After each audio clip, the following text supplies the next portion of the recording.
Yep. I'm just reading some of the chat here. Gamma Prime, I'm dealing with a burnout from the hobby. I've stuck with it for about a decade. Well, I always say when it comes to any hobby where you're Oh, kind oh, of. wait, huh? Check out with the second part they wrote. No, it's not Transformers. Oh no, it's not Transformers. That Ah, was what, another hobby. what's the hobby then? Oh, you're Super Mario World ROM Oh, hacker? Well, wow. that's awesome. I respect that. Me and JawzD are big into emulation and ROMs and stuff. So, what's up, Ultra Primal? Um, no, it's just with any hobby, I always find, and it's the same thing. I've had the discussion even with Transformer collecting.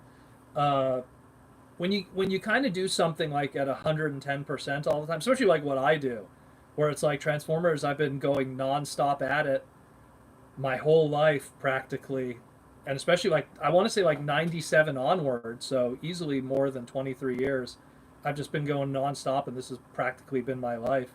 But I've always had stuff where it's like I could always retire to something else.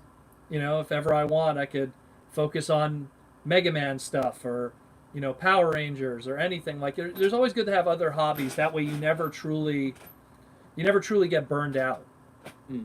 And it's healthy too because it just keeps the brain busy on other things. You can't just be hyper focused on one thing. How you doing, Randy? It's always okay to take a little break here and there. Hopefully, like you'll get into something else, and I'll give you a different perspective when you come back to it, and you know, Well, even hopefully you, that'll help even out. you, like I found like you kind of like bowed out a little bit during Armada, which a lot of Oh people, yeah, yeah. a lot of people did really. A lot of people like that. Don't let Aaron Archer hear that. Yeah. Well, no, like I mean, I gave it a shot. I got I think I really liked Red Alert. I liked the Yeah. design of the face. It always RoboCop. reminded me of like a RoboCop Yeah. kind of deal with Red Alert's face. I wasn't too happy about Starscream, but I mean, that was the one of the first times they were doing something like that, and they were bigger. They're a bigger scale than what we were like coming off of RID. You Well, know. yeah, their like ultras were much larger than. I mean, even not to mention RID, but even Beast machines. Like we weren't Mm, really. They were much more blockier and bigger. I think Hasbro was really going in a different direction, and I mean, it did very well. yeah, There was an and I interview and I that do. you were gonna say. Sorry. I was gonna say I did enjoy the mini cons, right? Mini cons, Yeah, the right? mini the Or mini cons, the mini cons like were a big game changer. I remember I think it was Takara that suggested the Hasbro to do something that was collectible. Again, it was an answer to what was going on with Pokemon at the time, taking over mm, the world. So and at Pokemon at that point had already been, I think it was already 2 years in at that point when they started development of Armada. Pokemon was already 2 years in, like just wrecking the market. yeah, But that's always how it is. There's always something that comes around that becomes a big piece of pop culture, and then Transformers has always had to like, no pun intended, really have to like evolve and change itself mhm, to keep up with that. yeah. We got some questions here. Do you see Hasbro doing a HasLab Unicron repaint? Maybe more orange. Um, Paul Everez asked that. You know what? Like, the problem is that HasLab Unicron had a really difficult time just getting funded in its original colors. You know what I mean? Like this was supposed to be like the big crazy thing, and I mean, if they did a repaint, what would you suggest would be a repaint that would make it justifiable for them to then fire up the old factory and start belting those out?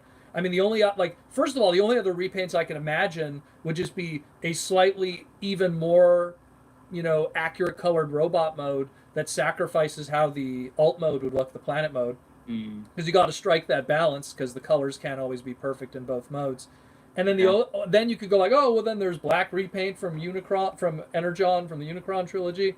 There's not much that really could be done with Unicron, and when you start stretching like that, you have to ask yourself who's buying it. If people Yeah. were not willing, like it had a lot of problems getting funded. Like people, like Hasbro doesn't want to admit it, but it's true. Like it was a bit of a stretch to kind of to do their thing. Especially with people dropping big money on third-party stuff. Well, and then this guy, this big, like I wanted to do like that joke I wanted to make about the third-party Scorponok, and I wanted to do a joke where it was like nobody, absolutely nobody, and then like dropping $500 on a transformer and me with the box. Yeah, but yeah, especially and what was crazy was I'll never forget. I forget whatever TFCon it was. I guess it was 2018's Toronto. But I remember sitting at the bar with Aaron Archer. We were talking, and then someone came up to us and said like, "Would HasLab like ever do like a big crazy thing like a Primus or Unicron?" And I said like, I don't think like people would pay for that. Like because, and this was me basing on what HasLab had done up to that point, which is like 1,000, exactly. Like a crazy expensive Star Wars sail barge for Jabba the Hutt, which was like the size of a couch practically. And here's me going like, okay, like if they did a Unicron of that kind of, size and scale, I don't know if the fandom there'd be enough people in the fandom that would want to pay for that for Hasbro to justify it. Because the thing with third party is, they don't really like. They can make 100 of it. They can make 1,000 of it. It's not. There's no like boardroom or investors or stuff like that. That if we don't sell 1,000 units of this isn't worth our time.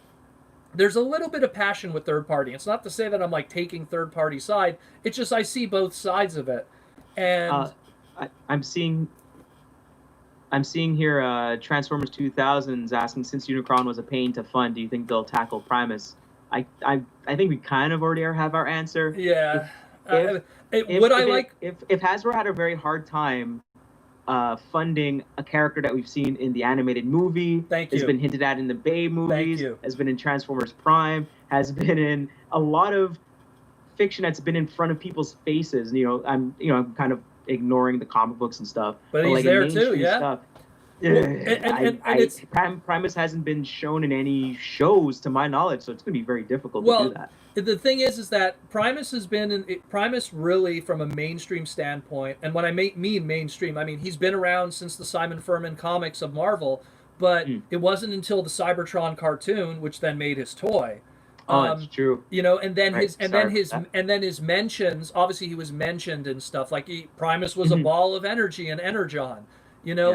Like it's just he's just Unicron is iconic. Everyone like since the 86 movie he's been in almost every piece of Transformers media possible. But Primus really, even though he's always been around, it's always been much more low key. And when you're selling something that you're going to be bringing to San Diego Comic-Con, again, mainstream pop culture, very little people who go to see, like, think about all the millions of people that have seen the Michael Bay movies. I guarantee, I would have to say, of the non-Transformer percentage, almost all of them have no idea who Primus is. They have no idea. And anyone who then goes back and watches the cartoons, let's say the 1984 and 1986 cartoons, of G1, Primus wasn't mentioned in that. You had Primacron that was kind of like linked, and then the Quintessons as a Transformer G1 origin, but Primus wasn't a thing. It really wasn't Simon Furman stuff. So getting back to that question, I would like that, but at the same time, I don't see it happening.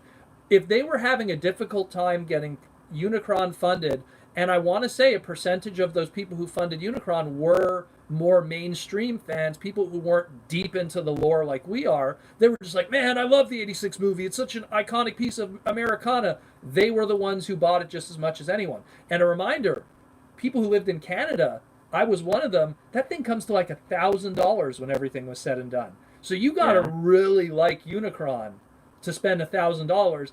How much are you going to like Primus when you don't even know who he is to drop that kind of coin? Yeah, sure, the selling point would be he turns into Cybertron or something, and that could be the most mainstream part of it because Cybertron is mainstream, but it would be a tough one.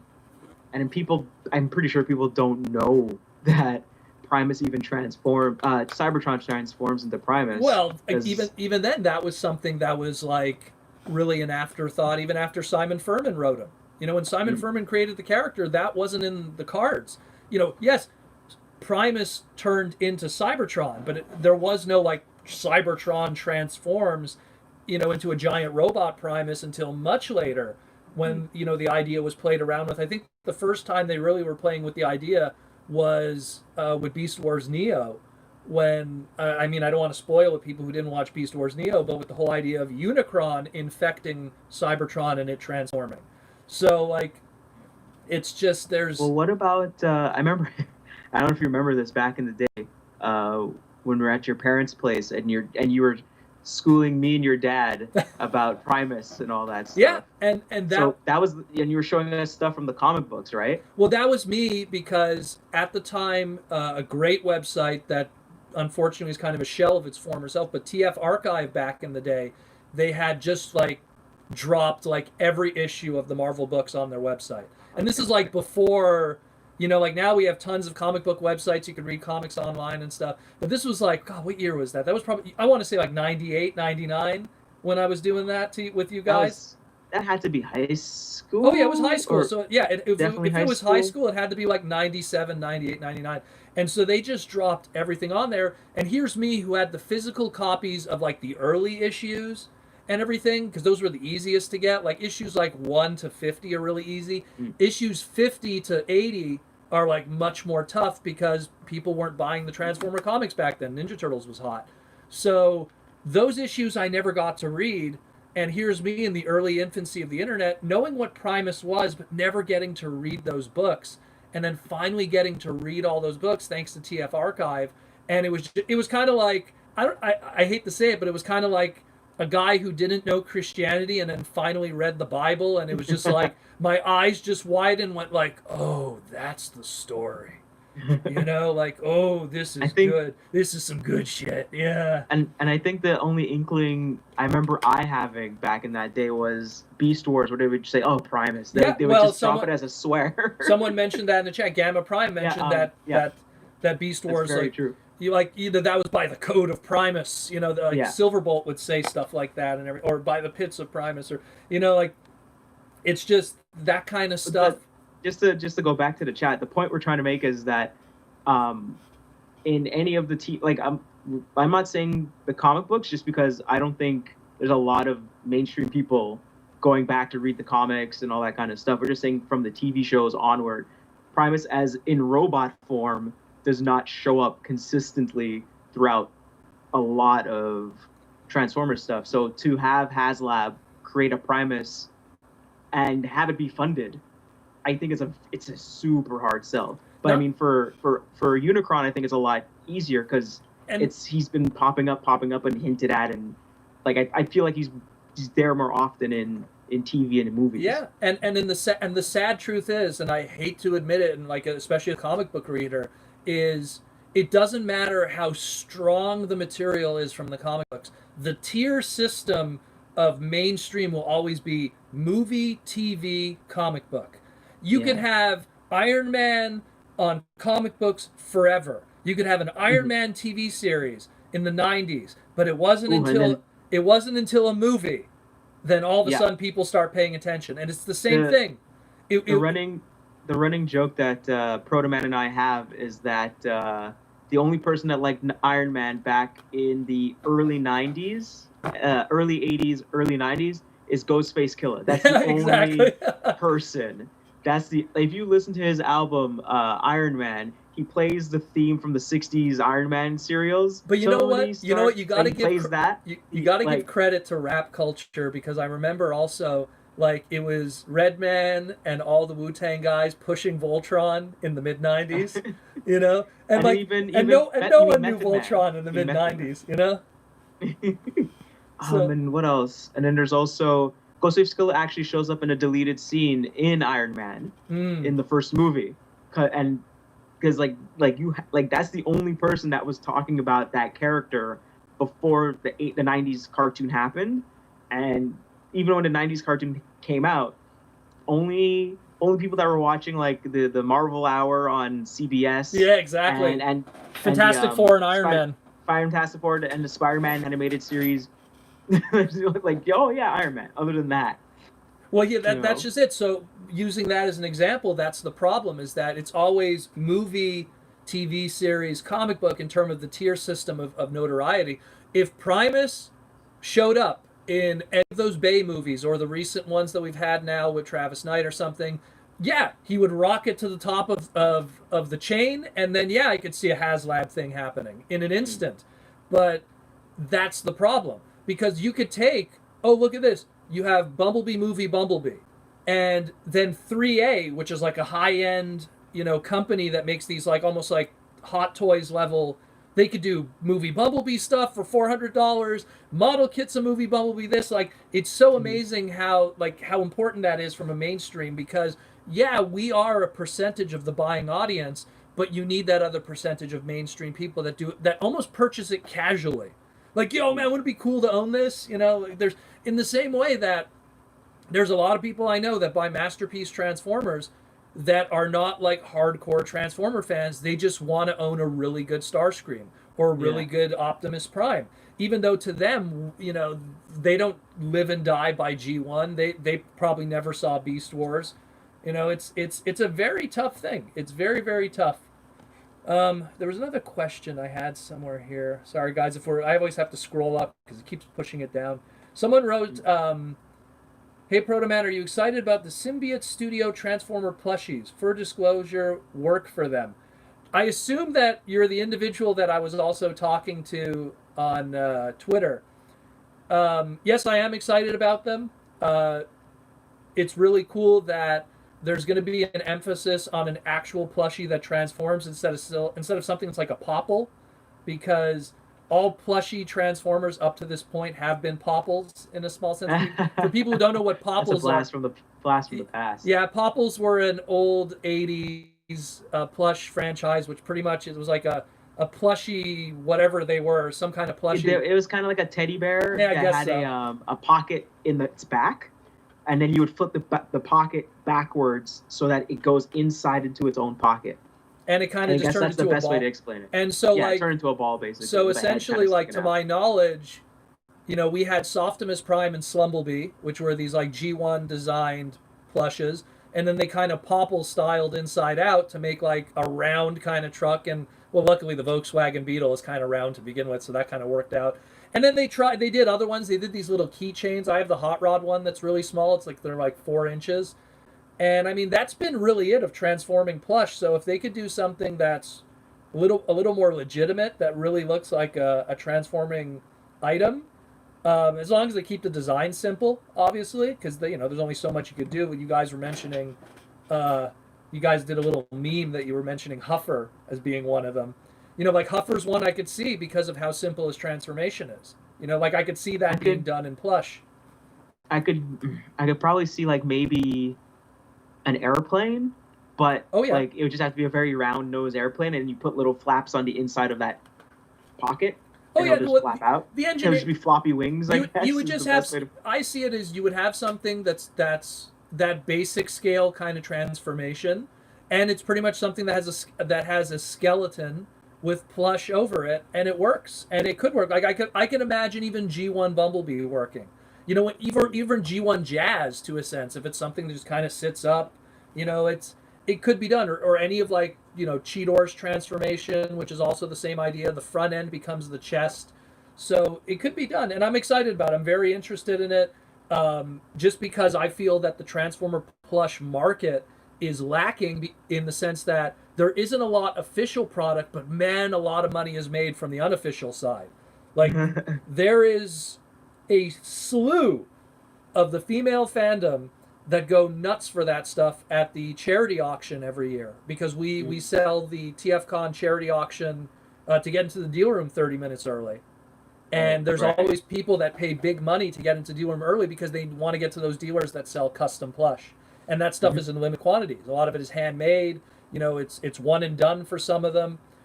So they're not mass produced. So if there's a company that could step up and create some official product that people could get their hands on, hey, it's money on the table. So I'm excited about it. I'm interested. Hey, if you make, I wouldn't suggest Hot Rod, even though I would want Hot Rod, but I wouldn't suggest it. I always say, it's always the legendary 7. It's always Optimus Prime, Bumblebee, Grimlock. That's from the Autobots. From the Decepticons, Megatron, Starscream, Soundwave, and Devastator. Those are always like the most mainstream guys if you're doing G1. Those are the most mainstream guys. You start with those, and then afterwards, then you could go into second tier, which I would put Jazz there. I'd put Shockwave. I'd put Prowl too, I guess. You know, those are more second tier. I love Hot Rod, but I put him third tier. You know, like 86 movie, as iconic as it is, not everyone knows who Hot Rod is, but people remember Jazz. You know, that could change. That could change with time. With but you've been again, like I said before, you've been really lucky with your third tier getting 2 masterpiece toys. Well, I think it's because and appearing in Cybertron and everything. I think it's because it's been a good year. It's been a Japan good year. really likes Hot Rod. That's the thing. They really looked at the character of Rodimus Convoy very differently than we did, because Japan is used to, like, every year the series I don't want to say reboots itself, but changes itself. Refreshes. Yeah, Gundam refreshes itself every series. You know, Sentai, which is Power Rangers over there, always refreshes itself. So for them to go, okay, you know, super life form, you know, Transformers, which was season 1 and 2, you know, when that's over, next season, new leader, new this. And I mean, when you look at how Japan handles it afterwards, Master Force, new leader, Victory, new leader, like it just keeps going. You know, Zone, if it would have been an ongoing series instead of just no VA, new leader. So they're kind of used to that, where America, I mean, one example being Power Rangers, like they didn't want to let go of the Dinozords. They actually extended it and kept out the Die Ranger designs because of how America wants to hold on to it. And it's the same thing with Transformers. They didn't want Prime to die. They couldn't accept the moving on to another leader. They're not used to change. I don't want to insult it, but it's kind of like they're like that media audience is not used to change as much as opposed to Japan is. And so Japan embraced Rodimus Convoy. And when any Transformer product is made today, it's made with Takara and Hasbro together. They go, hey, what are we going to do that works on both sides? So they probably always push. Like, I remember Aaron Archer mentioned how the character of Wing Saber in Energon was made because Japan wanted to have a Star Saber character, because that's important to them, because they wanted to have a representation of that character. Same thing with, you know, just why we have bullet trains at all, because they want to have that kind of stuff. Obviously, now they've taken care of that. You know, now they have their own series of bullet trains done by Takara called Shike Leon. But I mean, something like JRX would have never happened today. You know, they would have never, like, brought over JRX. Like, wait, 3 bullet trains? Are you mad? Like, and they're all ultra scale, and they're all going to be released at the same time on the shelves, and they're all more or less the same size. It's like, oof. Like, they like, and again, I love JRX. I love the bullet train team, but it's like, they would have never done that today. Today, it's a lot more calculated when it comes to alt modes. In the flip side of it, Japan doesn't understand pickup trucks. Like when they had, well, I would say a lot of the world doesn't really do pickup trucks like us in North America, because I mean, you know, everyone has limited space. The bed in the back, you can cover it, but I remember Top Gear did a really good video where they were driving it around in London, and they put something in the back, and put something, Jeremy Clarkson put something small in the back, and some dude just stole it right out the back. Well, and I remember there was a discussion, because like when Alternators was being ported to Japan as Vinyl Tech, and when the Optimus Prime Dodge Ram came up, they were like, they didn't want to call it Optimus Prime, because they're because they were like, look, you know, what Optimus Prime was in Japan, the original G1 Optimus Prime toy, that existed in Japan, that kind of truck. But a Dodge Ram, like, they don't want to call that Convoy, so they actually were going to call it Ginrai. They were actually going to call it the Master Force character instead, because they were just like, that design, like, look, Subaru, they could get behind that, which was all the Datsun brothers, you know, they could get behind all those designs, but when they got to the Dodge Ram, they were just like, ooh, I don't know about that one, you know, they were like, they just didn't feel it. Where, again, it's a different story, where the Dodge Ram is a common thing here in America. So there's always that conflict. And so when it comes to deciding characters and deciding who's going to be in which show, they always meet a compromise in the middle, because now they know it's going to be shown in both audiences. You know, you look at even like Car Robots was created to be, when it was created initially, was created to be a Japanese only series. There was no intent to bring it over here. That was an afterthought when Transtech was not going to be a thing. And they were like, we need to buy some time and put a new series together, which would be Armada. So when they did that, you know, you look at something like Mach Alert, aka Prowl, and here's this Lamborghini police car, which when has anyone in America ever seen a Lamborghini police car? It doesn't exist. But in Japan, there's something called the wagon, which is a strip of Japanese highway where people do a lot of illegal street racing. And the police there drive Lamborghini police cars to keep up with them, to arrest them. And so that's part of the culture. And it's the same thing. Mach Alert, aka Prowl from Robots in Disguise, Car Robots, he even has two boosters on the back to kind of simulate that, like he's keeping up with them, you know, to really like turbo boost with the I guess the perpetrators. So it's again, but it's lost culturally. It's totally lost culturally because people don't make that connection. People look at it and go, "Oh, it's like Red Alert, right? Like the ambulance, you know." Which again, a lot of those 1984, 1985 G1 designs are more grounded in Japanese culture than American culture. Yeah, of course. Hey, the Datsun had a big cultural impact, you know, but it's the Fairlady Z over there, you know, the Devil Z. But let's look at some more questions. What do we got here? How do you feel about those other transforming lines in the 80s? I've been looking at those online. Which ones are you referring to? Because there's a lot. There's a lot of transforming lines from the 80s. I mean, I always... Give a shout out to Dave Cabal. What's up? Long time no see. Oh, he's there. He came in. Sorry. I'm looking at the chat all pushed up, so I haven't scrolled down yet. What's up, Dave? But there's so many, like, I mean, to give an example, I always liked GoBots, primarily. Like, growing up, I had just as many GoBots as I had Transformers. They were cheaper. I found that GoBots were bootlegged more than Transformers were in the 80s, so I always ended up with bootleg GoBots too. I loved the McDonald's Commandrons, which were like the ones that were pullback and they walked and everything. I loved, you know, what was it called? Esso's Robo Racers. Yeah, those were the ones I remember more. I loved those as a kid. Like, there was tons of robot Transformers, and I had just as much of those as I did Transformers growing up. And like that Volkswagen Robo Racer was my Bumblebee growing up. You know, like I didn't have G1 Bumblebee until much later in my life. I want to say like 1997, 98, I got Bumblebee, where like, you know, something like, you know, the Robo Racers, I probably got that, I want to say 1987, 1988. You know, a lot of those I got much later. Me and my dad went to thrift stores and garage sales a lot growing up. And that's where I got like 90% of my toys. I didn't get a lot of new toys growing up. I got a lot, you know, like obviously Christmas and birthdays. Yeah, I got the new hotness of whatever that was. But year round, you know, it was a lot easier for my dad and me to go to a Value Village, and there's a bag of beat up, you know, He-Man toys, and there's like 2 GoBots in there, and the bag's $1, you know? So my dad would have no problem, you know, spending that instead of like a cup of coffee, you know? So that was how I got a lot of my product. And I still to this day, I mean, the funny thing is, a lot of even like all the newest stuff on shelves, whether it be Siege or stuff, I know most of it is going to be purchased in the secondary market. I buy this and that, but in general, I buy it either when it's on sale or secondary market. It's just how it was always ingrained in me, is that you could always wait. And granted, yes, I do Transformer videos that we talk about the finance and which ones are going to be a headache to get later. And, you know, not so much to like scalp them, but to invest in them. Buy it now so it'll be a headache later. But in general, I always wait. It's always been my thing. I have 2 stretches for so I'm just going with transforming toy 80s. Mask. Yes.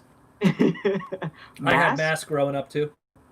I didn't have it, but like I used to go to a daycare that had like people that donated them, and I would just play with them constantly because I was still watching, I guess, the second run of it on Saturday mornings.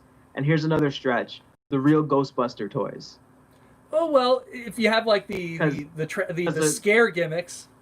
I would say the scare gimmicks, and sometimes the vehicles will have a secondary. Yeah, you're right. There was that Volkswagen, the Volkswagen Transform, the toilet. You had some of the other. They had a helicopter. They had a helicopter, and the doors of the helicopter turned into wings when they came down. That's true. That's right. Yeah. See, So you know what's funny? I loved the Ghostbuster movies as a kid. I had one toy as a kid, and it was only because we were going to go to a birthday, and then the birthday never happened, and we were stuck with this. Who was it? It was, God. Now I'm blanking on the names of the characters. Bill Murray's character. oh jeez. See, I'm bad. I'm so bad, and I love the first movie. And I love Stay Puft, and I love... Not Peter Venkman, is it? Yeah, Peter Venkman, thank you. Is it? Someone's going to correct us in the chat. So I got the scare Peter Venkman that you squeeze it and his eyes bulge out and stuff, and still to this day I have it. I still have it to this day, and it's the only Ghostbuster... It's the only Ghostbuster toy I ever had as a kid. And then years later, I'd be like, you know what? I want to own OG Stay Puft, and so I got him, and then I got a few other Stay Puft merchandise. I like Stay Puft. I don't know. He's so iconic. But I've never really been big on Ghostbusters, so... Well, because I feel like the Ghostbuster toys focused more on the cartoon show than the actual movie. Oh, yeah. So, you know, there's a lot more play there. Each character had more individual-looking jumpsuits. Like, it was almost like very much like a... what do you call them? A Ninja Turtles thing. So, like, not the cartoon show, but all the other... remember how all the other Ninja Turtles were colored differently in every other, not iteration, but like all the other, like the board game, like Michelangelo would be like a darker brown and. Yeah, I know exactly what you're talking. Well, you know what that's when you're talking Ninja Turtles, that was because that was all early control art. That was just like when you look at that first run of Turtle toys, and they each had different skin tones, and then you look at, like you mentioned, board games, puzzles, any of that control art that was being used.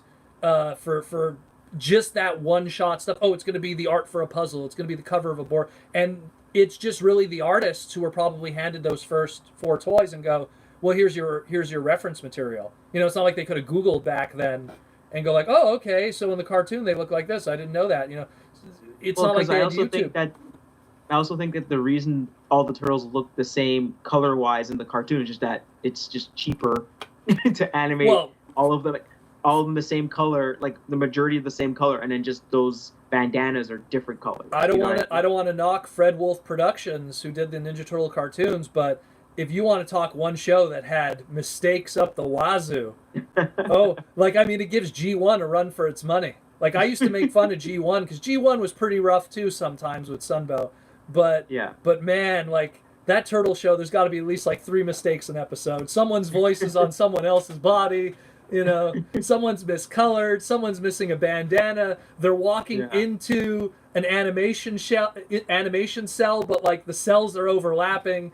Like Fred Wolf Productions, and to be fair, they had to do a lot of episodes in a short period. It's like season 1 is short, but season 2 and 3 are massive. You know, so again, and also they said like other toy lines that we liked in the 80s that were just not Transformers. One thing that I collected a lot in the 80s growing up, and it was just because I was such a video game head, was I loved the Mario PVC figures that Esso was putting out, and I believe Petro Canada here in Canada was the distributor of that.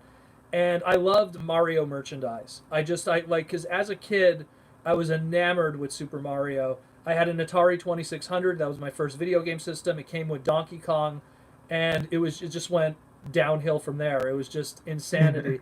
And then when I finally got my Nintendo with Duck Hunt / Mario with the Zapper and everything, it was just, that was my life. Super Mario Brothers Super Show and everything. And keep in mind, that came out around the time of 87, 88. Transformers was already gone. Turtles was on its way up. Turtles didn't come into my life and a lot of other people's lives until I want to say 89, 90. Even though 87, 88 was when the toys came out and the show kind of first started to happen. But I was like headstrong into Super Mario. And then I picked up on Turtles, I want to say 88, 89.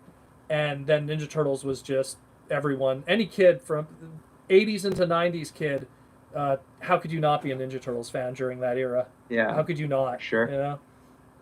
Like, I mean, geez. And like, what was your first Ninja Turtle toy?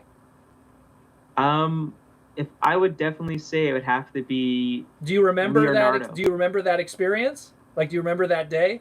Because I remember it, but I can't remember if it was a birthday party or if it was like a Christmas thing, and like we had somebody playing Santa come down and giving it. But I would say it's a birthday, and I got Leonardo, but it wasn't the soft head Leonardo. It was the one after, the hard so head. the second run, yeah, Like, 1989. second run, yeah.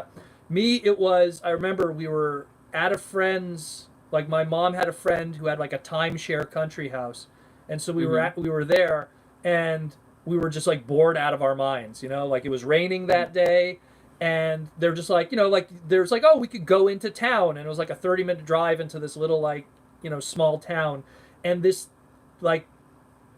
town somehow had like a little store that had toys, and they had that whole first run of Softhead 1987 Turtles, and I remember I think I saw just the first. How I was introduced to Ninja Turtles was the VHSs. I saw the first. Oh yeah. The first, I think it was Heroes in a Half Shell, which was like the first 2 episodes or whatever, 3 episodes, done by FHS VHS. Family Home Entertainment. Family FHE. Home. Yeah, FHE. Thank you, FHS. Yeah, because they did the Transformers Return of Prime. Well, they did all of them, well. all the old ones, yeah. Except for I think the '86 movie. Oh no, '86 movie also. I could see it from here. It's hard to see. I have the original '86 movie in VHS. Yeah, it has it at the top. Oh, okay. But so yeah, then it's true. Return of Prime would have it also because that came after '86. But yeah, so I remember that first scared the crap out of me the first time. Oh yeah, it did. Because you too. I don't know why. Because whoever did that opening intro made sure that the volume was louder for that than the actual. Yeah. So like, you know, your TV's like, if your TV is set at 7, let's say out of 10, your audio, and it's always been fine, and then you pop in that VHS and all of a sudden and it's like, what the hell? So I remember that freaking me out too. I was like, whoa, that's loud. But I remember me and my sister, I picked up Michelangelo, not even because I liked Michelangelo, because, and this is like so weird that I thought like this. I was like, I want to see how the toy is going to pull off nunchucks. Because in my mind, I was like, I want to see how they're going to do that. Like, are they going to do like little chains and, you know? Oh, yeah. Like, my that's brain. funny because you're concerned about the engineering my of the brain toy. Thought like that back then. And my sister just took Donatello just because she liked Donatello. And I remember, like, getting the Michelangelo, coming home, losing all the accessories within a matter of seconds, you know? Like, it took stupid tree. It took no time. Yeah, on the tree that it came in, all the little weapons. I used to think that remember that there was one that was like, it was like a pizza on like a handle. I used to always think that was a pizza slice. It looked like one of the weapons. I remember the one with Leonardo. It had like a blade, like a big, like just like an assassin kind of thing. Like, you know how Azrael looks in Batman? Yeah. So something like that. So it was like that on like it would hold in his fist, and then just giant one blade. Yeah, I know it. Mono blade. So we have a question. Do you have G1 black tracks? No, I don't. That was actually a lucky draw from Generations guidebook. I don't have that one. I'd like to have it if anyone's selling it on the cheap. Yep. But yeah, like going back to just the Turtles quickly. Sorry guys, but it's just that I had like that was like my first memory of getting a Ninja Turtle, and then, you know, when you have friends that also had other turtles, we tried to like have like, hey, could everyone have a whole set together and stuff? And my sister ended up getting like, I think my sister would get like every version of April, because it's funny. My sister was very tomboyish in her, like, maybe it's because she was born so close, like she was a year younger than me, but everything I did, she did. So if I was buying Marvel toys, she'd get Rogue. If I was buying, you know, Transformer toys, like when I got Cheetor, that day, the first day I bought Cheetor from Beast Wars, she bought Rhinox. Like, it's just, it was always like, when those Mario toys I just mentioned, when I got the Mario toys, she got the Princess Toadstool, as she was called at the time. So there was always, and she got the Link figure, you know, so there was always this, you know, she always also, so whenever we bought toys, it's kind of like we got 2 toys, because she would always get something too. And I remember years later, like I could even, like, so Years later, I lose all the accessories from my Michelangelo. My sister, she's just like, she doesn't care. Like, at this point, the Donatello is sitting in my toy bin. I took one of his bows, I folded it in half, and that was now Michelangelo's new nunchuck, because I kind of like bent it. And then I brought that Michelangelo to school. I was in grade 1 at the time, so if it was grade 1, that would have to be either 1989 or 1990. I put it in my desk, kept him in my desk, and then one day came to school and it was gone. Some bastard took Mike, and so he's gone forever. Geez. And so now, like, I have, like, it's funny, I have my actual Ninja Turtle collection that's on display, and then I have a box that's all my turtle toys from my childhood. Like, I keep them separate. It's the same thing I do with my Transformer collection. Like, if you see, like, Blackjack on my display here, it's not my childhood one. It's like I get an extra one to have in the display, because it's almost like I don't want to mix them. I don't want to mix my childhood with what I have today. And but it's something cool. Do we have what do we got here? I think there was another question. I missed it because I was scrolling. The Daikon cars were based on car otaku culture at the time. I could believe that, especially with the Datsuns, especially with what do you call it? The pickup trucks. Well, not the pickup trucks, but like all the Hinos and the Toyota ones, which are like Ironhide and stuff like that. I could totally see that being a thing. Let's see what else we got here, guys. Sorry if we're behind on some of the stuff here. Got to scroll up. But yeah, like in terms of other, like, I like then when we get to like into the 90s even, that's when it just gets crazy, because there was so much good stuff. Oh, there were so many good toy lines in the 90s. And it's like, that's where it's like, I don't even know. A lot of crazy ideas too. Well, it's because that was, how do we sell you the same character but different? Yeah, well, that's that Batman started that one. Batman was like, people talk about Transformers with repaints. Like, Batman was the OG. They were just like I think they really started that with Batman the Dark Knight, which was also known as Batman Returns, which they repackaged those toys, which was the first time they're like, let's take a mold and then slap on accessories. Yeah. And then, I mean, I think the only person I could say that predates that in a small sense is He-Man. Because He-Man, if you're a He-Man collector, you have two body types. You have Barbarian and Sorcerer. And then they would just put different heads on either Barbarian or Sorcerer and different accessories. And that was different color of skin, too. Yeah, well, yeah, they would obviously repaint it. But, I mean, He-Man kind of, I think, is the first version of that. Mattel made zillions of dollars doing that. And then... Because I know... Go ahead. I was going to say, I know for the Batman series, the Batman animated ones, there's only 2 variants of Batman. So it's always different colors. But then if you look at his, I guess, lack of a better term, the crotch area, the sculpt. It would depend. Is his crotch area would be like wider, because it would have to accommodate if the accessory draped over his whole torso, and so that he can actually sit down with the accessory on him. It's crazy. I was just having a discussion with Aaron Archer, and he was like, he wants to talk about Batman. And I was just like, I don't know if that'd be good for the podcast. And now it's like, we're talking about Batman. And it's like, he's not here. Because he'd be like, he's going to watch it and he's going to be like, this mother... We're not... Was the animated series Kenner too? Yes. Oh, man. I feel bad. Yeah, I feel bad. Because now he'd be like, well, actually, yeah. Well, we could... If we wanted to, we could do, like, we're going to bring him on the show, not talk about Transformers. Well, especially expectations. Especially if, like, right now, until we upgrade the system, this format could work where we could have multiple people talking at once too, so it would work. But it's like I would love to talk about that. Oh yeah, so cool. But that's why I want to do is just the Sunday hangout, because we could just kind of talk about whatever. And we have here, Joseph is asking, would you say that Huffer is the great or greatest Autobot? I'd hate to say it, Joseph, but I kind of like... Is he awesome or super awesome? I kind of like Pipes more than Huffer, which is his repaint brother. Pipes was pretty cool, even though he kind of Zoom or Discord call. We usually, hey, and Larry's here.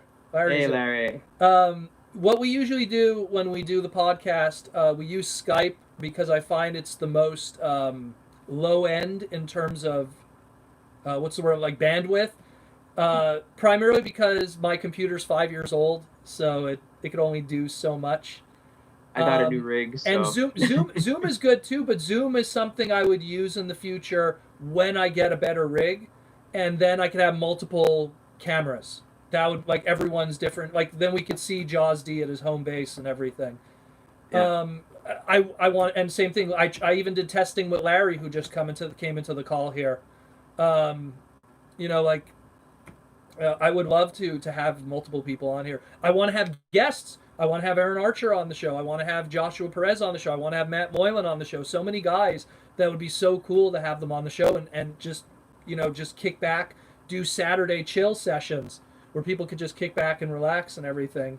Someone asked the question, who is your favorite mini bot? That's a tough one. I kind of jump back and forth between guys. Like, so I really like Outback just because he's obscure and weird. I really like Cliff Jumper just because he's red in a Porsche and he's just kind of cool and badass. I really like Braun because he's badass. I'd say probably Warpath for me.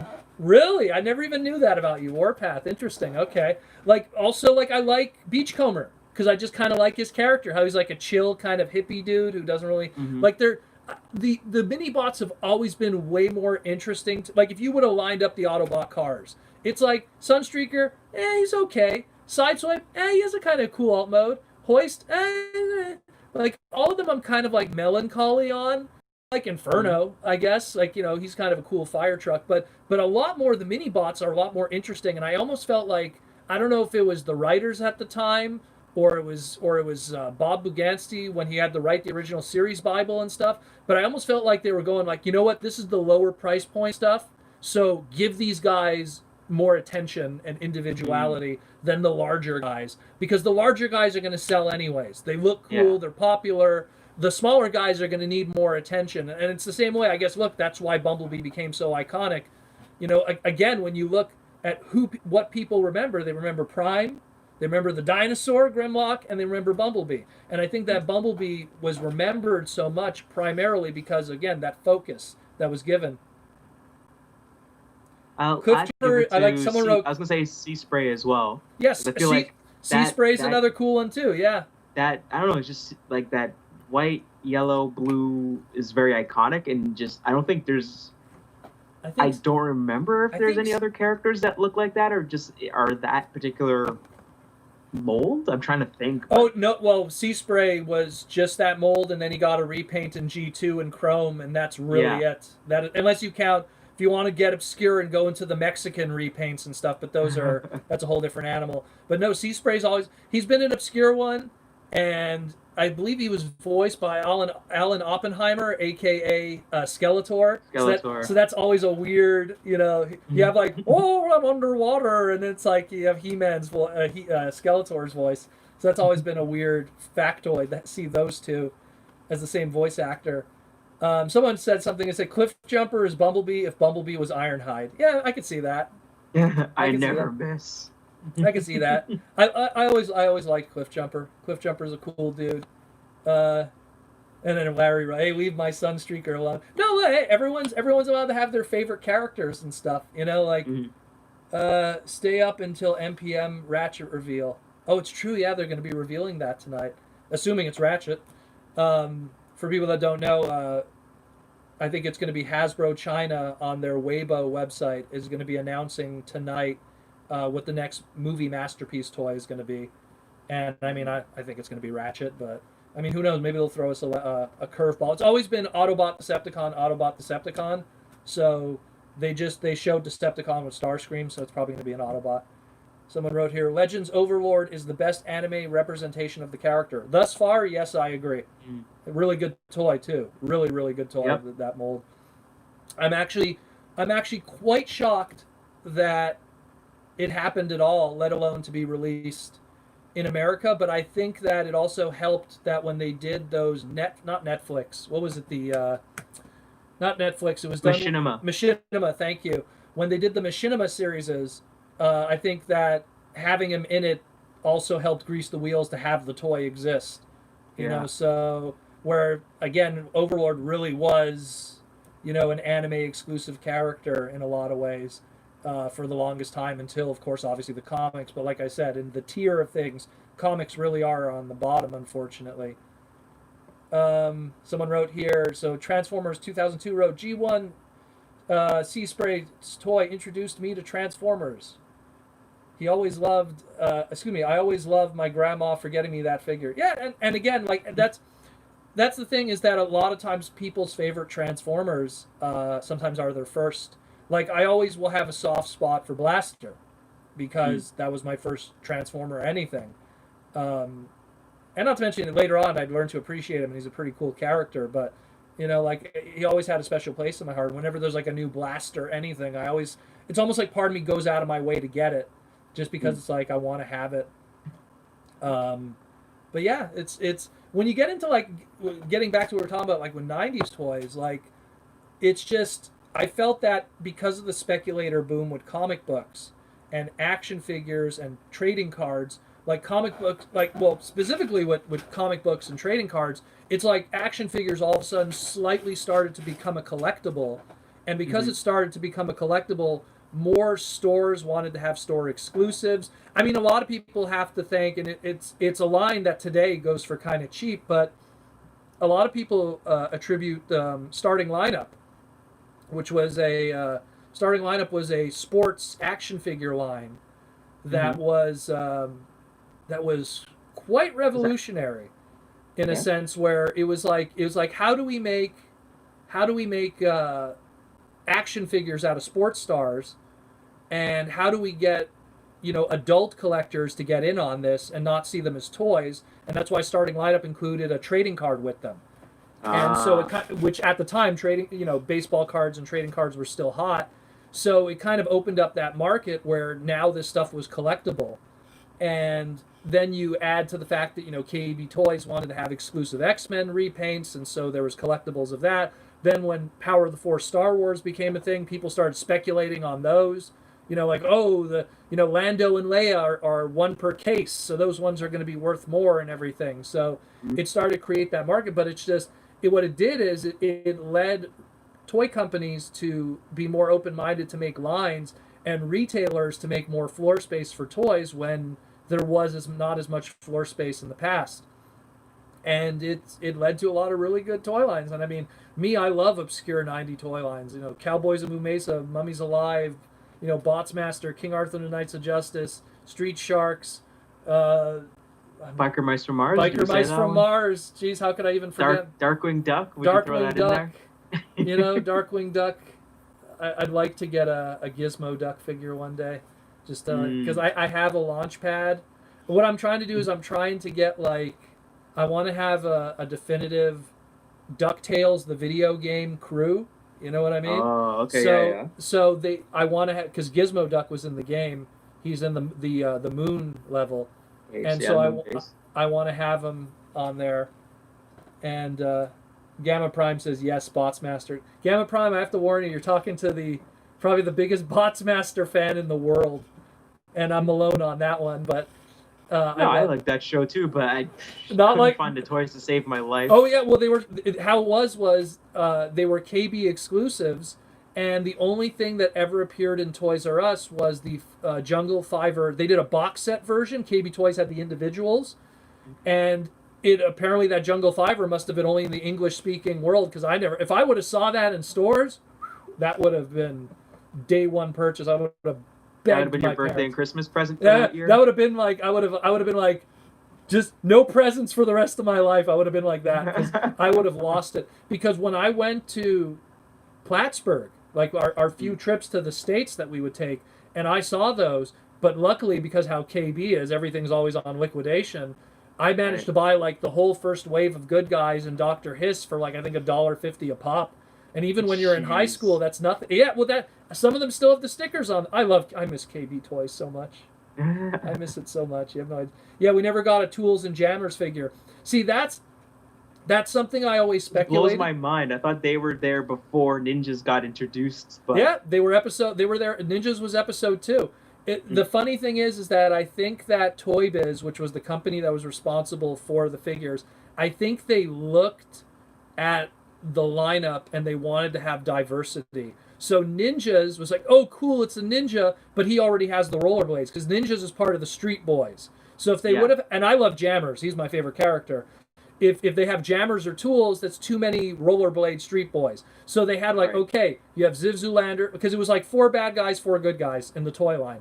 So Ziv Zoolander, Ninjas, which he all gimmicky. He'll have his ninjas. He'll shoot ninja stars. He has the spinning weapons, and he'll have the retractable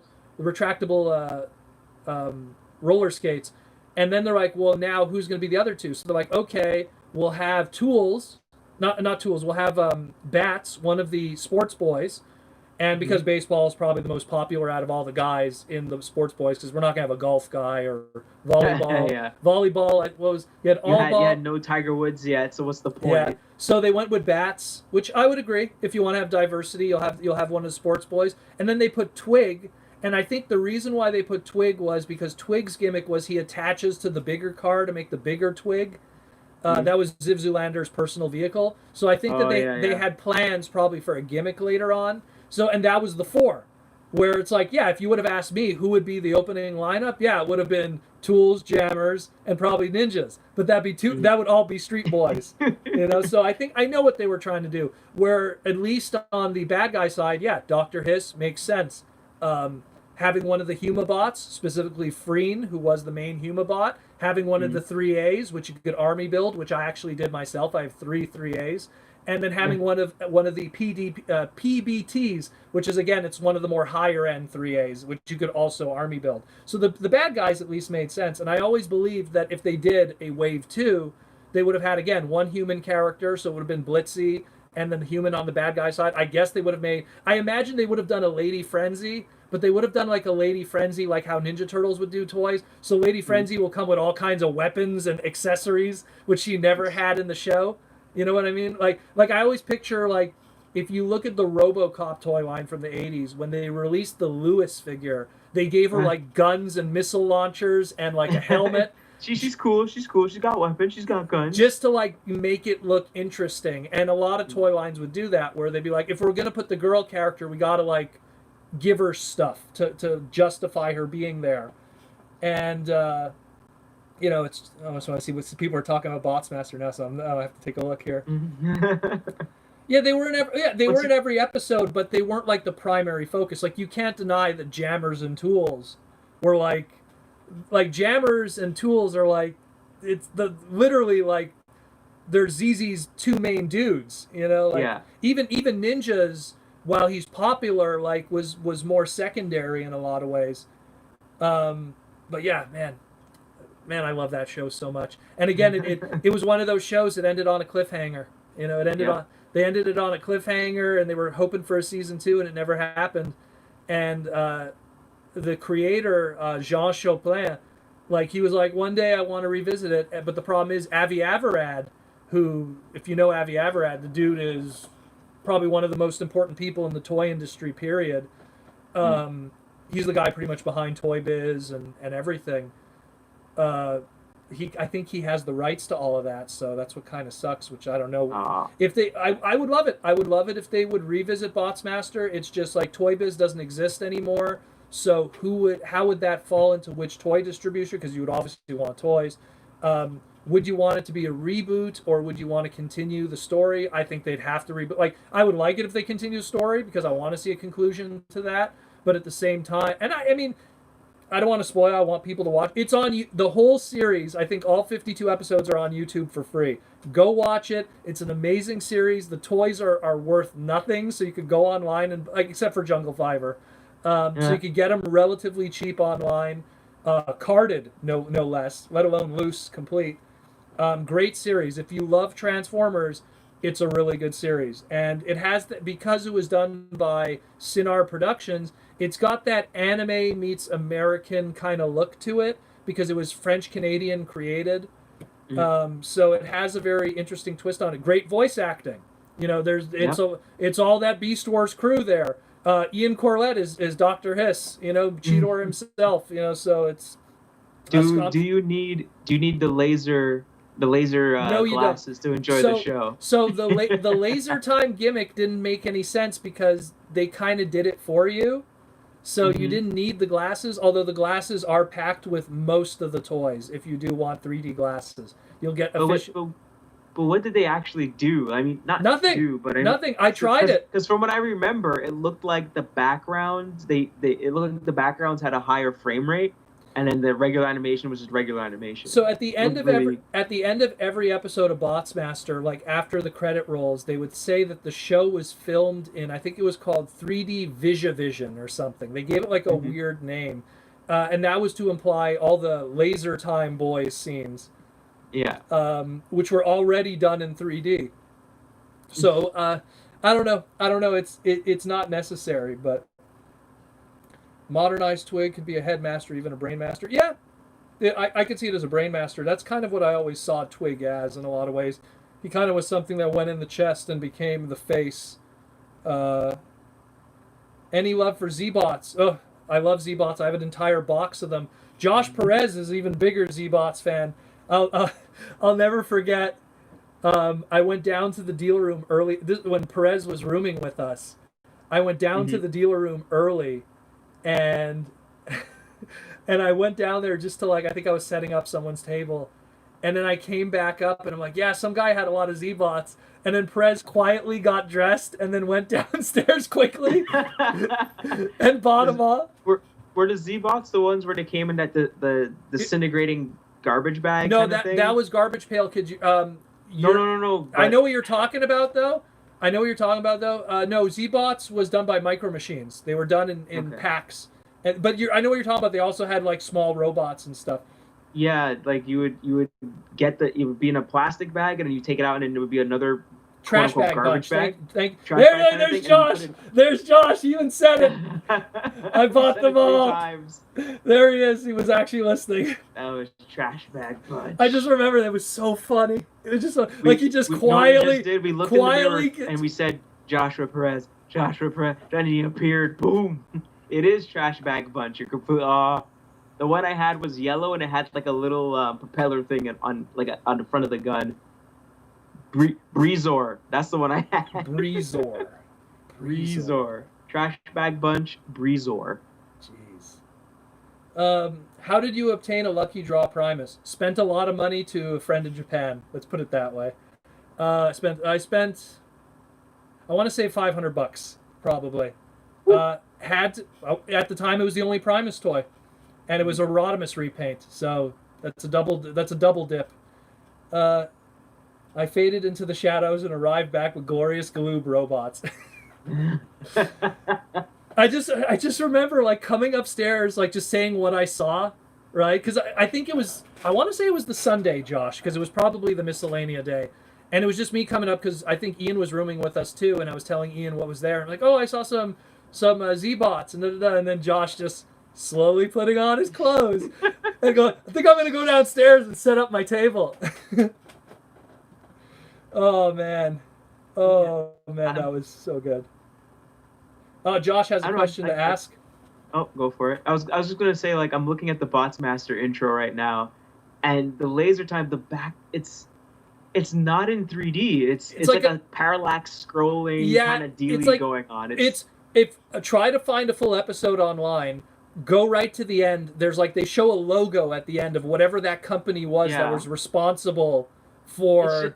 I'm looking at it right now, like because the intro had a laser time thing going on. Yeah, right? they do it. Yeah. Yeah, so it's just the background is scrolling differently than what's being shown in the foreground. It was like a faux 3D. Yeah. You know, like if you don't have the glasses, kids, don't worry. You know, like, and which is ironic. That show was huge on YTV. None of the toys were available in Canada. And it was made by a Canadian company, which it's just like. Because I remember also Fox back in the day. I think they did a TV movie of Revenge of the Nerds 4 for Nerds in Love. Okay. And they had and that whole month or that whole week they had a 3D gimmick. You have to go to really? you had to go to They must have 7-Eleven and get the 3D glasses, but the 3D glasses were pink. Like it was like a transparent like fuchsia, and then when it was in 3D, it was like they filmed it in what was it called again? Like in a higher resolution, not higher resolution, like a higher frame rate, and it looked like it was like a soap opera kind of deal. And it's like, well, the 3D glasses didn't really do anything. Like, it just seemed weird. Well, it's just like I find that I think they were just see. Part of me feels maybe they were if the 3D thing was not watchable, it's remember Captain Power and the Soldiers of the Future, and how it's like every character had that blinking thing on their chest. Because it seemed like only the bad guys had the robot guys pretty much. Bad guys, so and they did that because it was supposed to sell a gimmick, because when you buy the toys you could interact with the show, and you could buy a VHS too to do it. So I think it was kind of thing. It was like a passive. It was like they're not blatantly saying you, in order to enjoy this show you got to buy the toys, but it was like a passive way. It's like you could still watch the show and not need this, but if you want to really enjoy the experience. Yeah. If you want to play a secondary background game. Yeah. And I think also the credits too, they had that too, like you could do something. So Josh Perez asked, what is you currently are both sought out figures you're looking for, not quite holy grails, but something that keeps the manage to elude you? Are we talking Transformers or anything else? Because there's quite a few anything else stuff I've been trying to get.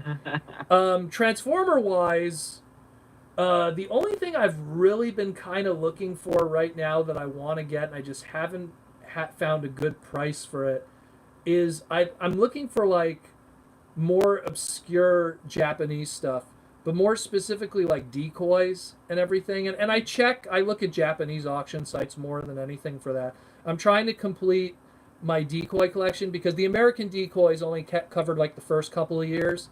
The later decoys did Master Force and Victory and stuff. So I've been trying to track those down. That's always been something I've wanted to kind of grow in my collection, because I feel that like I'm missing. Let me look at some of G1. Like I'm missing. Is it Laser? I'm missing. No, I'm not missing Laser. I'm missing Flame of the Motivators, which was like a UK repaint of the Brainmasters. I don't have Flame, right? And it's like, I could get Flame. He's on eBay. It's just I don't want to pay what people are asking right now. So like, it's a click away, and it's not really. But some of those decoys, the Japanese ones, even on the Japanese websites, they don't show up too often. So I'm always, every Friday is my ritual. I go there, refresh, see what's happening, and get that. In terms of non-Transformer stuff... Well, I was going to say my Transformer Okay, go with your Transformer thing, and then we'll would just be, I guess, Takara, Transformers Legends, Blur.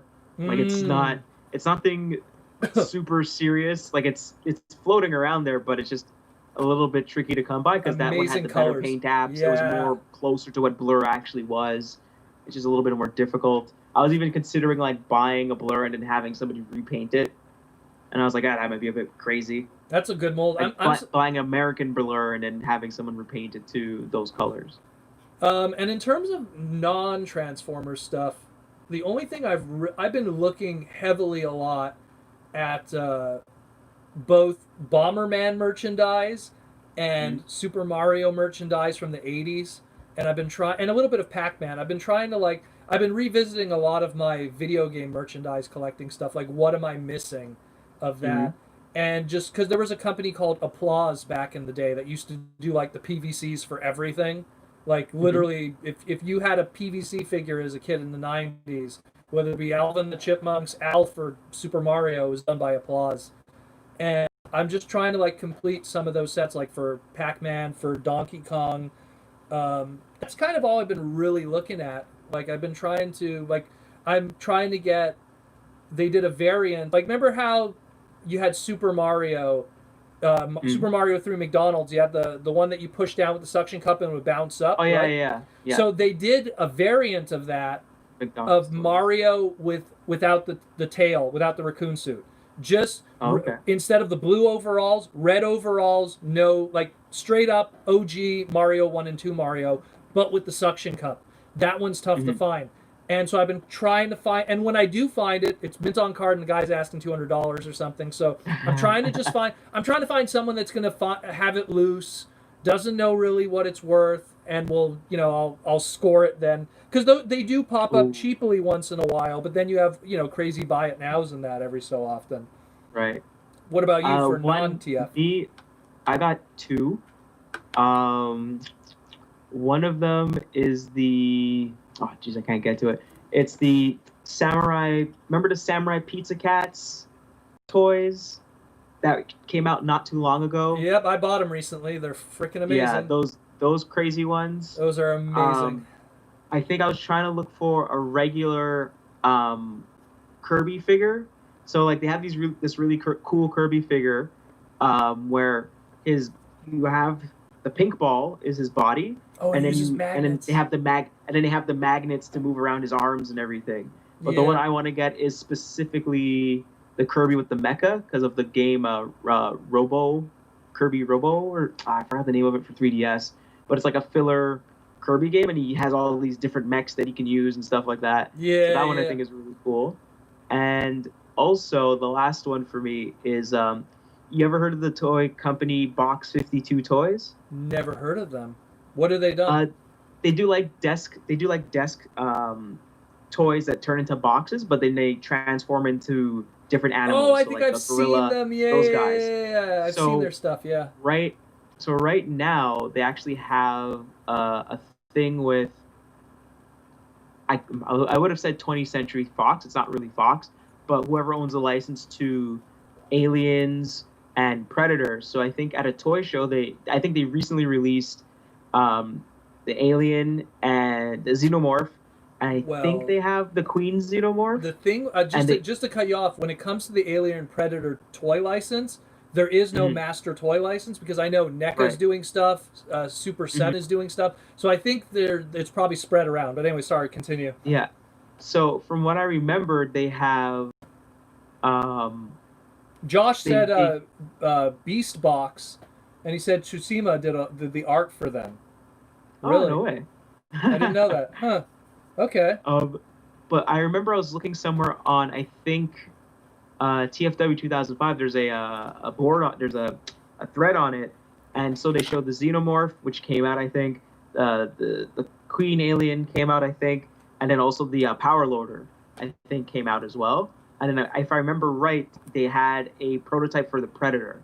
That's the one I want, but that's not officially released yet. It's not out yet, but they did show a prototype of it.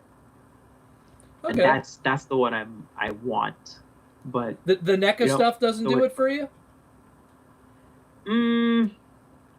I think for NECA, I think I would go with the what do you call it? The Alien vs Predators arcade.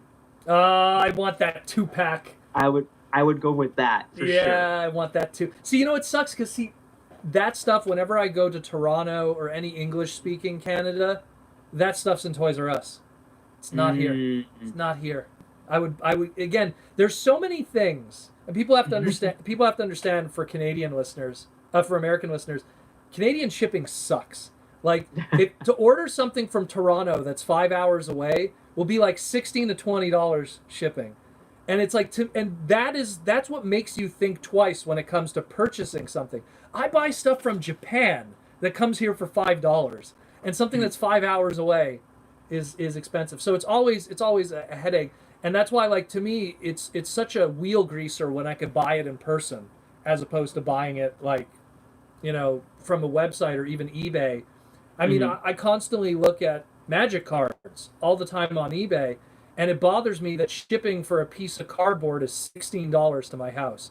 That could fit in an envelope because Canada's on the moon. A padded even envelope. A padded envelope. If you put it's I don't know. Whatever. I'm not going to get into that. That's a whole other argument. But yeah, like someone asked if Kara would ever do a new Lio Kaiser figure. So someone mentioned before. So Hasbro actually trademarked a lot of the names to do a Lio Kaiser in the future. They trademarked it when they did the Combiner Wars one. And I think the intent was that one day they would do something again with it.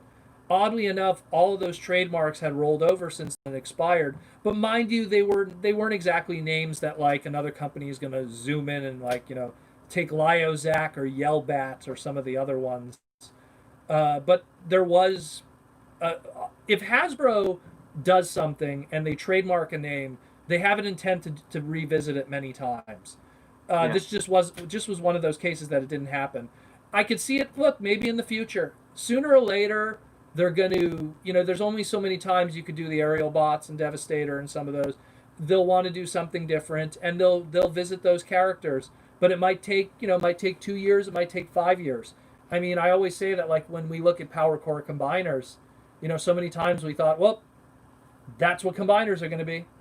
And we honestly thought at one point that was going to be the limit of how combiners could be done, and third party would be the ones handling it. And things changed, but that's a whole other story. I'm looking for Robo Racers on eBay. Shipping is always around $8. Where are you, Gamma Prime? Because that probably would be a lot more. I have almost a complete set of Robo Racers. I was very lucky because they just kick around in the secondary market. Not to mention, actually, it's funny that you mention it. It's right under here. I have an entire bin of JawzD can't see it. I'll probably see it delayed in the stream. Yeah. I have an entire bin. Oh, those guys, yeah. But if you look at the bottom, some of the Robo Racers are in there too. So, but I have a whole bin of them. See, there's another one there, and there's another Robo. Bunch of doubles. Yeah, because they're. I bought a guy's toy collection, not a Transformer. I was buying a guy's toy collection. He had a lot of old wrestling stuff and everything.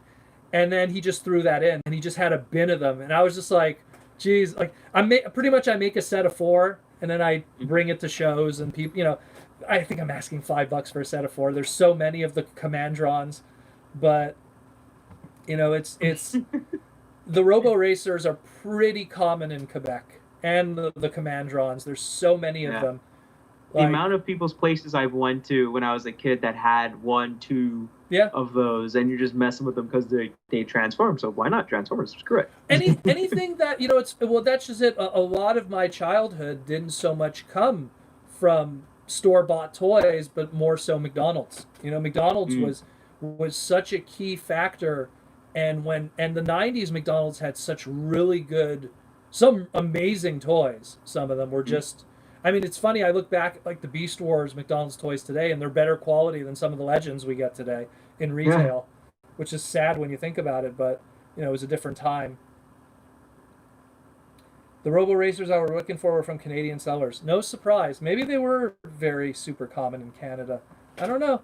It's funny, and it's funny because there's Robo Racers that are also there's a Mailway exclusive one that's a big die-cast vehicle. I have that one too. I bought that one online. I think I remember that one. It was a big white one. I forget its name. It was actually an import from a Godaiken. Did it look like a Le Mans car from like the 80s or something? No, it was like a space shuttle. Let me try to find an image of it. It was a big It was like a big disc kind of thing.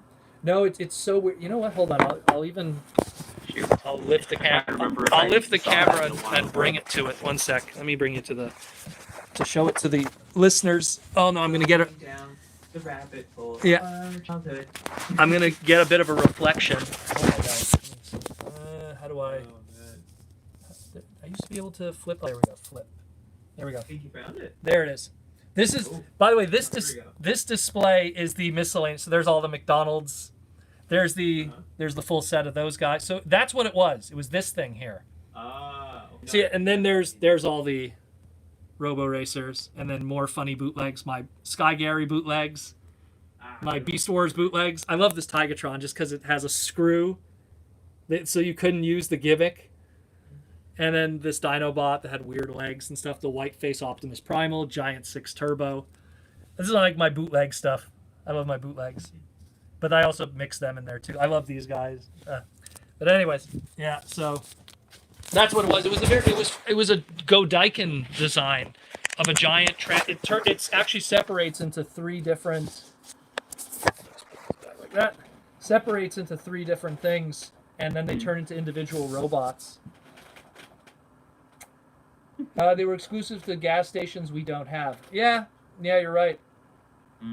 They just there it is. Again, it's something that just totally, it was crazy how much they ended up in the secondary market. My bootleg Bumblebee headed Megatron is my favorite. I call him Gunblebee.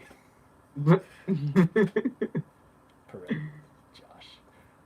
Changeables feel like the precursor to BotBots. Yeah, and you know what's funny? Like, I'm looking at it right now, but prior to BotBots, the movie line tried to do a form of McDonald's changeables that were only available in Japan. I'll just quickly show that to you guys here because I have both of them, but I have them sealed, unfortunately. So hold on, let me try to. So if you see both of them there's Bumblebee and Optimus. They're from Japan. All just the movie stuff. Oh. Yeah. Oh, jeez. There we go. You didn't fall, did you? Jeez. No. I was trying to stand, because that was on the top shelf, so I had to stand on something. There we go. Damn, 8 feet toy shelving. But yeah, so need some new Jaws and Protoman art to put out there. Yeah, make me look more chic. I need to have this. I want to show this is my quarantine hair. You know, I need a haircut. But look at this. I got like I don't know. It's like Speed Racer or like Astro Boy. You know, I got curls at the back there. I don't know what the hell's going on. My hair's getting crazy. I was doing a call. Grow it out. Go Wiley. Go Dr. Wiley. Yeah. I was doing a call on Zoom and someone was like, "Oh, you cut your hair?" I was like, "Yeah, I cut my own hair." The only brothers could pull that off. See, I don't want to go that route. I mean, you could do it, but it takes time to know how to do it. That's all. Then for me, it's just I just do the clean cut. That's it. Well, you know what? It's funny because my parents they shave the dogs, so I'll just have to show up and I'll just tell my dad. I'll be like, "Oh God, don't do that." After you're done with the dogs, take some off the top. But yeah, it's just like, you know, they did it with McDonald's in Japan, and I want to say it was 2009 when they did those, and then BotBots came around, and I love BotBots. I love it. But you know what sucks about BotBots? Like, I feel like everywhere I go has just one case, and that's it. And that one case, all the good stuff is taken out of it. You know, because it's all like blind packed, but they're all numbered. So it's like, oh man, like there was a Christmas tree one, and I wanted to get the Christmas tree one in time for Christmas, and well, right, didn't happen because clearly everyone got it. Wasn't Dr. Wily a brunette when he was younger? Yes, he was. Yes, he was. If you read the Mega Man comic books done by Archie Comics, they show that. Funny you mentioned quarantine hair. Salons are now operating around here, and the one I go to is closed for renovation. You know what? Take it from me, guys. Just stay inside. Let's not rush out. Flatten the curve. Let's not rush out right away. Let's relax. Like I always say, we're built for this. We're built for this. I understand those who have to that do have to go out for work and everything, but if you don't have to go out, just chill. I miss Q Transformers. I miss Q Transformers because Q Transformers clearly had someone on their staff that was an Initial D fan. For sure. Jazz was the 86 Corolla. Sunstreaker was the FD3S. Smokescreen was the Subaru based off of Bunta's design. Like, oh my God, there was so many good. Again, any Transformer line that's going to use licensed cars, I'm going to be behind that like crazy. Well, it's always interesting that like for Transformers, there's always, or any other show, like they'll be referencing other things when they can, kind of like that, you know. Well, and then the last episode of Initial D, Takumi gets the Toyota. What do you call it? 86, but like the new one. Oh, the newer one, yeah. And he gets it in orange, and then they release Hot Rod in Q Transformers, and he's the Toyota 86 in orange because he's. Oh my goodness. And I was like, oh, that's so. I love that line. I love that line. I love the video game, which unfortunately no one could play now. They discontinued it. It was so good. And every time you bought a figure, it came with a code that you could unlock a character on the game to play with. And that's what I hate. That's what I hate with mobile games, because when they're done, they're done. So it's just digital games in general. Like you can't go back and play it, kind of thing, you know. What he wrote here. I price checked them on eBay and they're pretty expensive. Which one? Are we talking the Q Transformers or are we talking Alternators? Because alternators, I don't know. I didn't know they were. If alternators are going up in value, then JawzD has a swerve he needs to get rid of. Yeah, I do. Yeah, they are. I guess it's slowly I'll coming repost around. It's slowly coming around. I'll repost. Yeah. But... I checked in. Okay. Have a good stream. Thank you, TFN. I'm talking about alternators. Oh, I didn't know alternators were. You know, look, I love alternators. I talked with Aaron Archer about it at, I think it was Washington. It was funny because I was talking with Aaron Archer at his booth. We were with him, and then one of his fans came by, and he was an owner of a Subaru Impreza, and then he got in on the conversation. We were talking for a while, and Aaron was like, "Oh, you're really into cars, aren't you?" And I was like, "Oh no, it's a lot deeper than that, you know." Mm-hmm.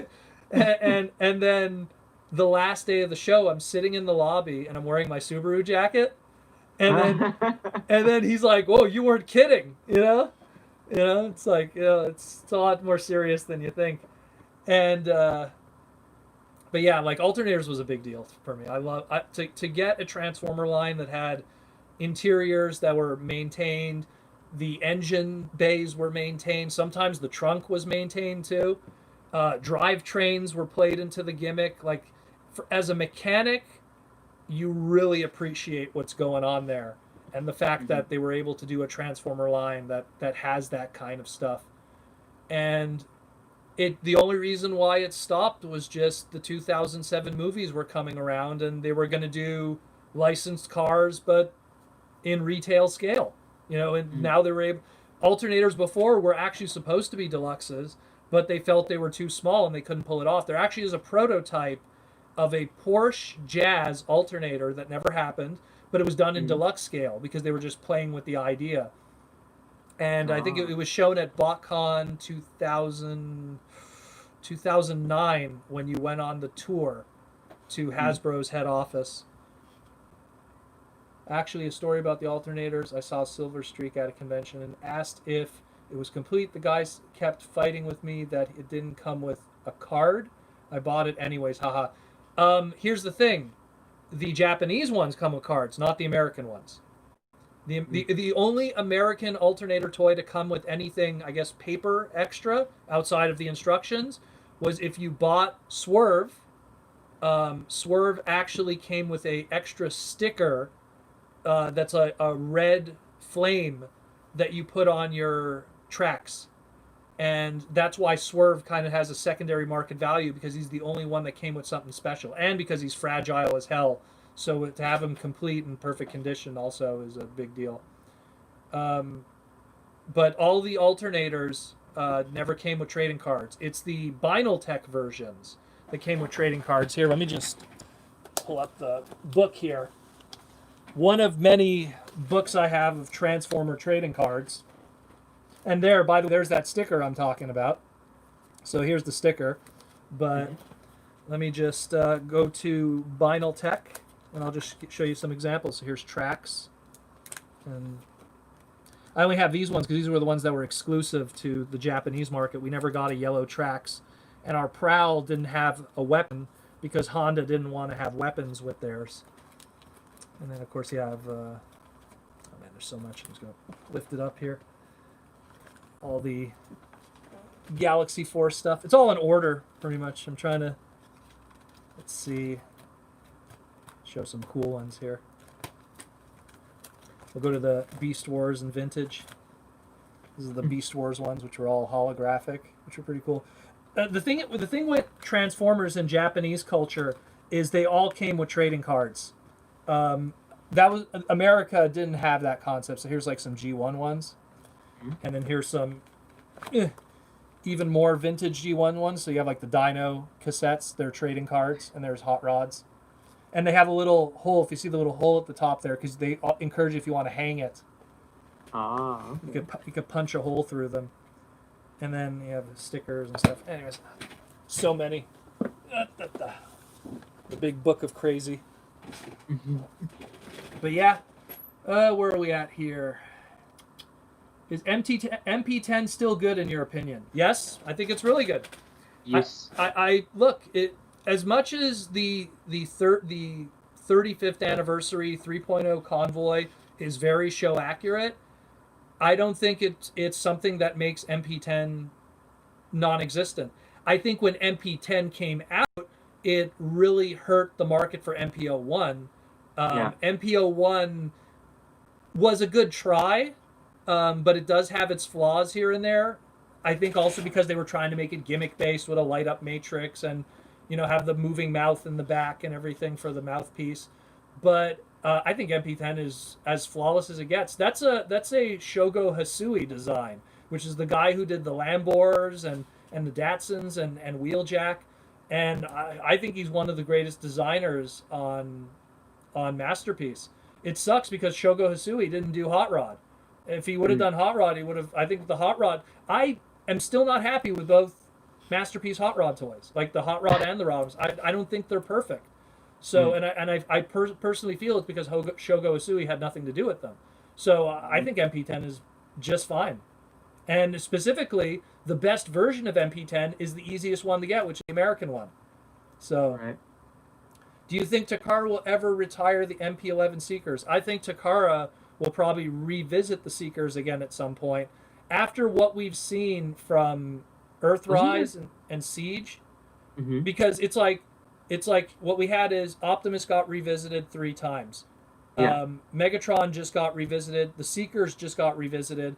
At some point, they'll probably revisit them again. Maybe, but they probably won't be drastically different. They'll probably just have a little tweaks here and there. Because what I see is, you look at what the Earthrise Seekers are, and you go, okay, they learned something to make a lower price point Masterpiece product, pretty much.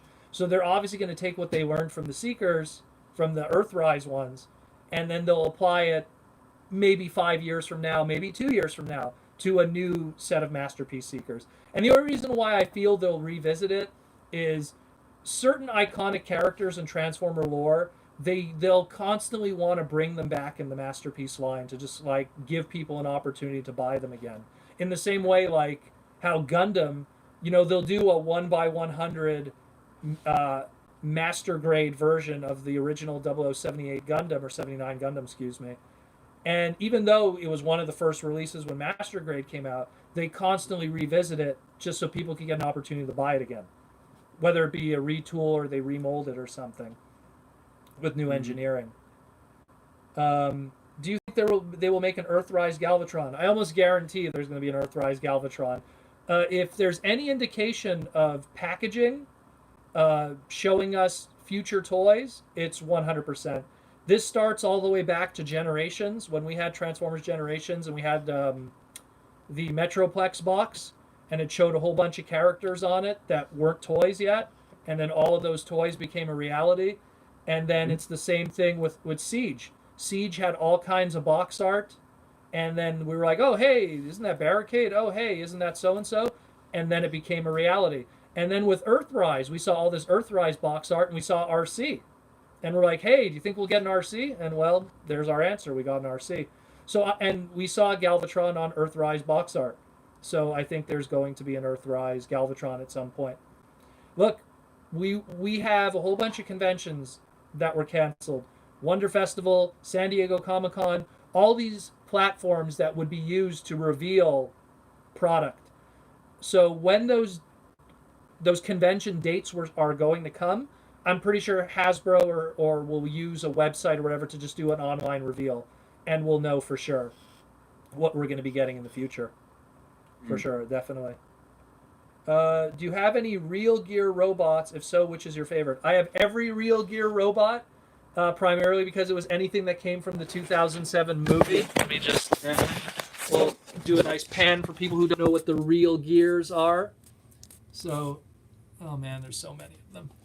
So primarily that general region of them, although I think there's some others. No, most of them are there. I don't have any. Yeah. Don't bother. Just all here. I'll do a nice shot like this. I like this shot. There we go. 18 feet of movie toys. But yeah, so the Real Gear robot. I like the cell phone guy. He was pretty cool. I'm actually missing only one, and it's one of the later wave repaints which was of the binocular guy. He came in blue, I think it was. And but yeah, so that being said, so guys, we're gonna wrap it up soon. We were supposed to only go until 9. We went until 9:37. A little bit extra. But yeah, so if you have any other questions, otherwise we'll call. Thanks again, everyone, for coming.